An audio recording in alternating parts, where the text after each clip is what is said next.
You may have seen pictures in recent months of ICE agents making immigration arrests in public spaces. Some wearing street clothes, using unmarked cars, and covering their faces with masks. But there's a related headline: a handful of arrests of people posing as ICE officers, in some cases carrying out assaults and robberies and even fake traffic stops. To talk about ICE and its imposters, I'm joined by Jose Olivares, a freelance investigative journalist who's been covering this trend for the Guardian newspaper. Jose, you found or were able to document around half a dozen of these cases. That may be a pattern, but it's not a huge number. Why do you still think this is significant to watch? It's not necessarily a new trend, right? We've seen examples in the past of people pretending to be police officers and impersonating people.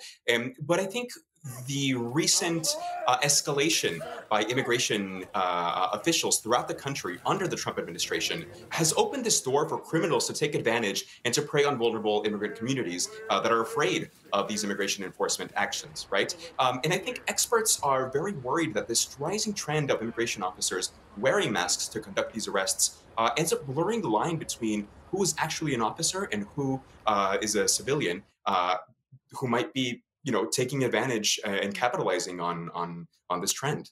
In these known cases, what about the why? Are these ever vigilantes trying to go after people they think they should, or are these criminals, as you say? I think we've seen certain rumblings of vigilante groups going after people who are undocumented. But a lot of the cases that we've seen within the past year, within the past few months under the Trump administration, have been examples of people pretending to be ICE officers. Someone in North Carolina, for example, sexually assaulting someone who was vulnerable by pretending to be an ICE officer. Or we've seen examples of people pretending to be ICE officers. And robbing people by flashing a badge, or even in one case kidnapping a person. And so it's not necessarily that they're working in tandem or pretending to be or acting like vigilantes working in to arrest immigrants throughout the country. It's more so a question of these opportunists and these criminals taking advantage of this very delicate and vulnerable time in history to conduct these crimes throughout the country. Why is it that more and more of these agents are using masks? And if someone is on the other end or sees someone who has identified themselves as an ICE agent, uh, what can they do to find out and verify that it is, in fact, an ICE agent?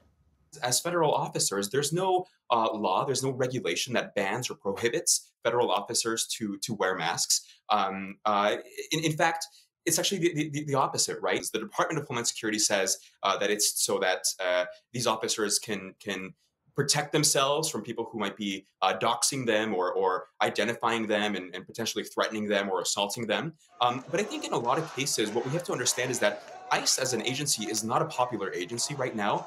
It's committing a lot of actions that people view as trampling on human rights, trampling on judicial due process rights.